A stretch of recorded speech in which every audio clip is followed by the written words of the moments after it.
Hello hello hello मेरे प्यारे बच्चों। चलिए आज की क्वेश्चन आंसर की सीरीज में हम आगे की तरफ मूव ऑन करते हैं। पिछली क्लास में बहुत सारे स्टूडेंट ने क्वेश्चन का आंसर दिया, लेकिन बहुत सारे स्टूडेंट को इंग्लिश में थोड़ी सी प्रॉब्लम हो रही है जो हिंदी माध्यम के विद्यार्थी हैं। तो आज हमने ये सोचा है बच्चों आपके लिए कि जब हम क्वेश्चन आपकी स्क्रीन पर दिखाएंगे तो उस दौरान हम क्वेश्चन को पढ़ के उसकी हिंदी भी बता देंगे, ताकि आपको क्वेश्चन अटेम्प्ट करने में कोई समस्या न हो। ठीक है, तो आप इस प्रकार से आंसर आप दे पाएंगे। साथ में ही हम आज आपको ये भी बता देते हैं कि जो पिछले कल की क्लास में जो क्वेश्चन पूछा गया था उसका सही जवाब जो है किसने किसने दिया है हम बता दें।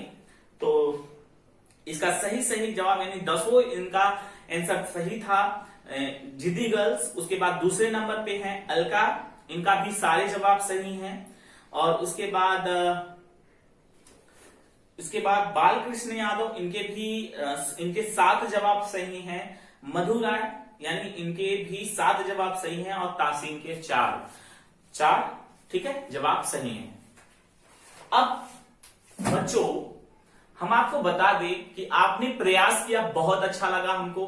साथ में ही अगर आप खाली बैठे हैं तो इस तरह से क्वेश्चन की प्रैक्टिस करते रहिए, आपके लिए ही इंपॉर्टेंट है, क्योंकि आपको आगे कंपटीशन देना है। तो इस तरीके की क्वेश्चन की सीरीज आपके लिए इंपॉर्टेंट होगी। ठीक है, इसलिए आपसे रिक्वेस्ट है कि आप जो है अपनी क्लास को कंटिन्यूअस देखते रहिए और अपने क्वेश्चन को अटेम्प्ट करिए। मे भी 2-3 क्वेश्चन ऐसे आ सकते हैं जो आउट ऑफ सिलेबस हो, बट आपको जानने को मिलेगा बच्चों। इसलिए प्लीज आप पूरी क्लास को देखा करिए और क्वेश्चन को दिया करिए। तो आज हम फिर से क्वेश्चन आंसर की सीरीज लाए हैं आपके लिए, और बिना देरी किए हुए हम स्टार्ट करते हैं। लेकिन उससे पहले पिछली क्लास में जो क्वेश्चन दिए गए थे उसको एक्सप्लेन भी तो करना है, तो कर देते हैं। पिछली क्लास के क्वेश्चन को आप यहां से हट जाते हैं, एक एक क्वेश्चन को हम बता देते हैं। देख लीजिए, पहला क्वेश्चन है बच्चों, विच one of the following statement is not correct. इसमें से पूछा कि जो हम 4 ऑप्शन दे रहे हैं, इस चारों ऑप्शन में से कौन गलत है।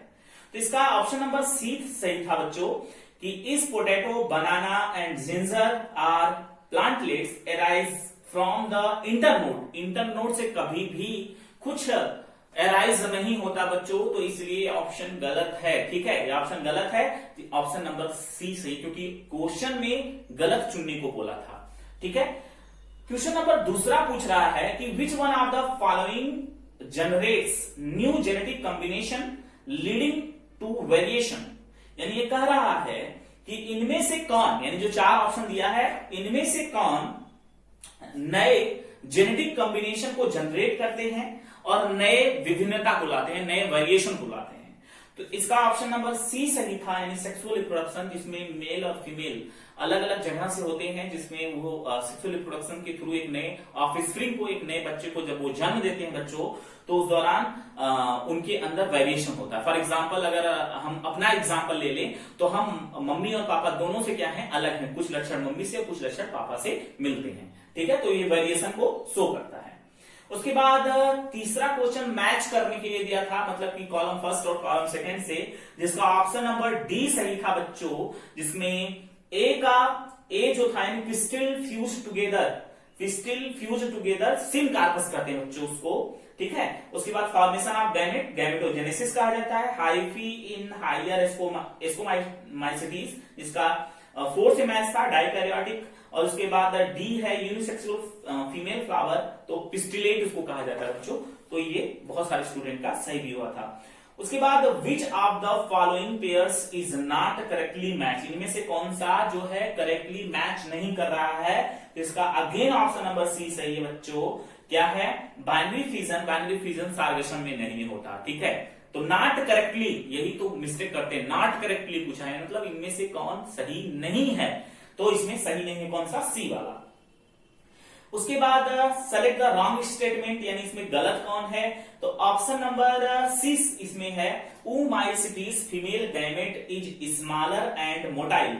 तो बच्चों हम कई बार बताए हैं फीमेल गैमेट लार्जर होता है, बड़ा होता है, स्मॉल नहीं होता ये, ठीक है। तो लार्जर होता है, किससे लार्ज होता है बच्चों? ये लार्ज होता है मेल गैमेट से, ठीक है। मेल गैमेट से ये क्या होता है? बड़ा होता है। तो इस दौरान ये इस सी वाले में क्या दिया है? सी वाले में दिया है कि फीमेल गैमेट जो होता है वो छोटा होता है, तो ऐसा होता नहीं है, तो इसलिए ये स्टेटमेंट कैसा है? गलत है। उसके बाद 6 वाला क्वेश्चन आपकी स्क्रीन पर है, देखिए। Product of sexual reproduction generally generates, यानी कि जब एक जीव या कोई भी जब लैंगिक जनन करता है तो उस दौरान से क्या जनरेट होता है? तो उसमें अगेन ऑप्शन नंबर सी सही है, new genetic combination leading to variation, यानी कि नया जेनेटिक कॉम्बिनेशन। अभी हमने एक वाले इसी तरीके से एक क्वेश्चन को देखा जिसमें न्यू जेनेटिक कॉम्बिनेशन के बारे में बताया है, लीडिंग टू वेरिएशन मतलब उसमें विभिन्नता आ जाती है। क्वेश्चन नंबर 7 जो था वो था विच one of the following is correctly matched, इनमें से कौन सा सही मैच्ड है? तो इसका ऑप्शन नंबर ए सही था, अनियन बल्ब होता है, ठीक है। बाकी सारे गलत हैं, ठीक है, क्योंकि इस्ट जो होता है वो तो आपको बताए थे हम, बर्ड होता है उसमें। क्लाइडोमोनास जो होता है वो जूई स्पोर होता है, तो इसलिए, और उसके बाद जो जिंजर होता है, ठीक है, तो ये रनर होता है। तो इस प्रकार से आपको ये प्रॉब्लम क्रिएट किया होगा क्वेश्चन, तो कोई दिक्कत नहीं है, आप लोग अगर पढ़े होंगे तो आराम से इसका आंसर दे। इसका ऑप्शन नंबर ए सही है। उसके बाद the eyes of the potato tuber are, यानी कि जो आईज होती है, कभी आप देखें हैं जो आलू होता है, आलू में छोटे छोटे बिंदु होते हैं, वही छोटे छोटे बिंदु से नया प्लांट बनता है बच्चों। तो जब नया प्लांट बनता है तो उसे हम क्या करते हैं? तो वो होता है एक्सिलरी बड। इसका ऑप्शन नंबर सी सही है। उसके बाद 9वां क्वेश्चन है vegetative propagation in pistia occurs in. तो वेजिटेटिव प्रोपगेशन जो होता है पिस्टिया में वो कैसा होता है? ऑफसेट होता है। ऑफसेट अब पढ़ाया है उसमें वाटर हाइसिंथ में, है ना, जलकुंभी, तो उसमें भी ऑफसेट था, इसमें भी ऑफसेट होता है। तो क्वेश्चन नंबर 10 में देकर हम आपको 11th वाला दिए हैं, उसमें लिखा होगा, यानी कि ये 10th ही क्वेश्चन है, in which one pair both the plant can be vegetatively propagate by leaf pieces, यानी इनमें से कौन ऐसा ऑप्शन सही है जिसमें लीफ से नए प्लांट बन जाते हैं? तो इसका ऑप्शन नंबर कौन सा सही है बच्चों? बी वाला सही है, ब्रायोफिल्लम, और उसके बाद कौन सा? क्लैंचो, ठीक है, bryophyllum and kalanchoe, option number B सही है। तो आप लोगों ने मैच कर लिया सारे क्वेश्चन को और आप लोगों को समझ में भी आया होगा। जो लोग नहीं थोड़े समझ पाए उसको हम एक क्लियर हिंदी में बताकर क्लियर कर दिए स्टूडेंट। अब जो हमारा अगला क्वेश्चन है, हम जो पूछने जा रहे हैं, उस क्वेश्चन को अपनी आपकी स्क्रीन पर रखेंगे, चारों ऑप्शन बताएंगे, आप बड़े आराम से आज क्वेश्चन के आंसर दे पाएंगे, ठीक है। तो स्टार्ट करें, बताइए स्टार्ट करें ना? चलिए स्टार्ट करते हैं। यहां स्क्रीन पर पहला क्वेश्चन लिखा है vegetative propagation in mint occurs by. इसका ऑप्शन कौन सा सही है बताइए? इसमें आपको 4 ऑप्शन दिए गए हैं। पहला ऑप्शन है ऑफसेट, दूसरा है राइजोम, तीसरा है सकर और चौथा है रनर। यानी जो मिंट होता है उसमें किस प्रकार का वेजिटेटिव प्रोपेगेशन होता है, यानी कायिक जनन मतलब कायिक प्रवर्धन मिंट में कैसा होता है? चलिए आप लोगों ने आंसर दिया। अब हम बता देते हैं इसका आंसर कौन सा है। इसका आंसर नंबर सी सही है, सकर, ठीक। अब उसके बाद अगले हेडिंग की तरफ पढ़ते हैं। अगला क्वेश्चन है हमारा, इसमें पूछा है why is vivipary an undesirable character for annual crop plants, यानी कि क्यों एक जो है विविपेरी जो एक एनुअल प्लांट्स है उसका एक जो है अनडिजायरेबल कैरेक्टर कौन है इनमें से?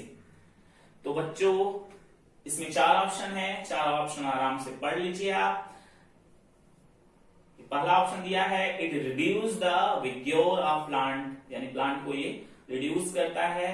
दूसरा है adversely affected the fertility of the plant, यानी प्लांट की फर्टिलिटी अफेक्टेड होती है। तीसरा है the seed exhibit long dormancy, यानी सीड जो होता है लंबे समय तक डॉर्मेंसी यानी सुप्तावस्था में रखा जा सकता है। और चौथा है the seed can not be stored under normal condition for the next session. बताइए चारों ऑप्शन में से कौन सा सही है? तो बच्चों इसका ऑप्शन नंबर डी सही है, क्योंकि अगर विविपेरी का मतलब समझिए, पूछ रहा है why vivipary undesirable characteristics for indoor crop plants. एक वर्षीय जो प्लांट है उसका विविपेरी मतलब वो जर्मिनेट कर चुका है बच्चों, अगर उसका क्या अनडिजायरेबल कंडीशन हो सकता है, तो उसका अनडिजायरेबल कंडीशन हो सकता है कि उस सीड को, अगर वो जर्मिनेट कर चुका है तो उस सीड को हम अंडर नॉर्मल कंडीशन पर अगले सेशन तक, अगले वर्ष तक नहीं रख सकते हैं, अगले सीजन तक हम उसको नहीं रख सकते हैं। तो इसका ऑप्शन नंबर डी सही है, इसको हम स्टोर करके नहीं सकते। अगर कोई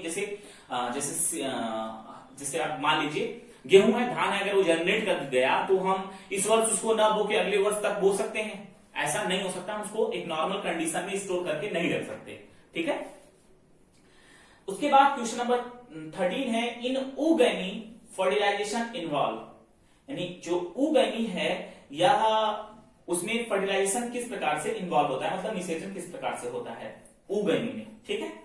आप बताइए इसका आंसर कौन सा सही है। आराम से आप बता सकते हैं, बहुत ही आसान आंसर होगा इसका। आप पढ़िए चारों क्वेश्चन का, मतलब चारों ऑप्शन पढ़िए आराम से, उसका आंसर दीजिए आप। पहला जिसमें ऑप्शन है a small non motile female gamete, तो पहला ही एक ही वर्ड इतना ही पढ़ने से कंफर्म हो जाता है कि a small non motile female gamete. तो जो फीमेल गैमेट होता है वो स्मॉल नहीं होता, नॉन मोटाइल तो होता है लेकिन स्मॉल नहीं होता है। ऑप्शन नंबर बी पे चलते हैं, a large non motile female gamete and a small motile male gamete. तो बच्चों इसका ऑप्शन नंबर बी ही सही है। तो आपको ये इतना पता चल गया बच्चों कि ऑप्शन नंबर इसका बी सही है, जो अभी हमने आपको बताया। अब हम अगले क्वेश्चन की तरफ मूव ऑन करते हैं, क्योंकि अगला क्वेश्चन आपको ये समझ में आ गया होगा पूरी तरीके से, अच्छे तरीके से, कि इसका क्वेश्चन नंबर बी ही सही है। तो अब हम बात करते हैं क्वेश्चन नंबर 14 की, मतलब अगले क्वेश्चन की। ये पूछ रहा है, during regeneration modification of an organ to other organ is known as, यानी कह रहा है कि रीजनरेशन के प्रोसेस में यानी कि कोई भी ऑर्गन अगर रीजनरेशन करके मॉडिफाइड हो जाता है तो उस ऑर्गन को, उस ऑर्गन के उस प्रोसेस को क्या कहते हैं। तो इसमें ऑप्शन नंबर, देखिए ये क्वेश्चन बच्चों, देखिए ये आउट ऑफ सिलेबस है आपके, बट आपको पता होना चाहिए। इसका ऑप्शन नंबर बी सही है, आप लोगों को पता होना चाहिए, मॉर्फोसिस, ठीक है। इपीमॉर्फोसिस इसका ऑप्शन नंबर सही है, इसको आप लिख लीजिए कहीं नोट कॉपी में। यानी कि कोई भी ऑर्गन अगर रीजनरेशन के थ्रू मॉडिफाइड हो जाता है तो उस ऑर्गन को हम क्या कहते हैं, ठीक है। उस ऑर्गन के प्रोसेस, यानी उस प्रोसेस को क्या कहते हैं, तो उसको हम इपीमॉर्फोसिस कहते हैं। अब उसके बाद अगला क्वेश्चन नंबर 15 है कि the process of series of change from larva to adult after embryonic development is called, यानी एक लार्वा जो है वो एडल्ट में जब डेवलप्ड होता है उसको हम क्या कहते हैं, उस प्रोसेस को क्या कहते हैं। तो उसके जैसा ही क्वेश्चन है, ये क्लास 11th में पढ़ाया जाता है बच्चों। तो आपको अगर आप एनिमल किंगडम वाला टॉपिक पढ़ेंगे तो उसमें पहले या दूसरे पेज पर लिखा है। तो इसका आंसर जो है बच्चों वो मेटामॉर्फोसिस सही है। मेटामॉर्फोसिस इसका आंसर सही है, क्योंकि एक लार्वा जब एडल्ट में कन्वर्ट होता है तो इस प्रोसेस को हम मेटामॉर्फोसिस कहते हैं। उसके बाद क्वेश्चन नंबर अगला जो आपके बीच में है, यहां पर देखिए, a population of genetically identical individual obtain from asexual reproduction, यानी कि एक पॉपुलेशन को हम देख रहे हैं जो कि एक दूसरे के बिल्कुल क्या है, वो समान है, जो कि एसेक्सुअल रिप्रोडक्शन के थ्रू क्या हुए हैं, मतलब एक सेक्सुअल रिप्रोडक्शन के थ्रू ऑब्टेन हुए हैं। तो इसको हम क्या कहते हैं, मतलब कि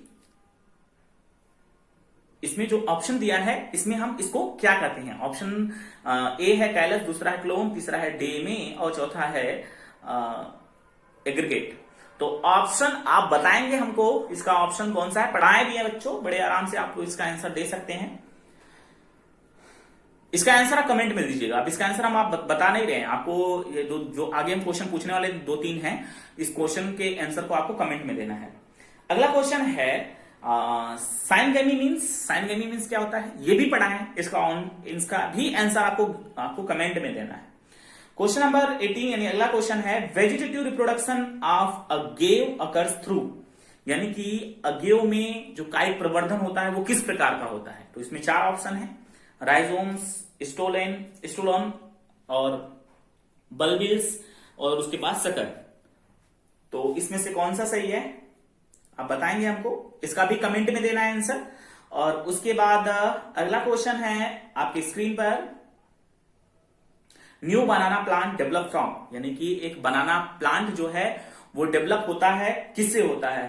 तो राइजोम से, सकर से, स्टोलोन से और सीड से।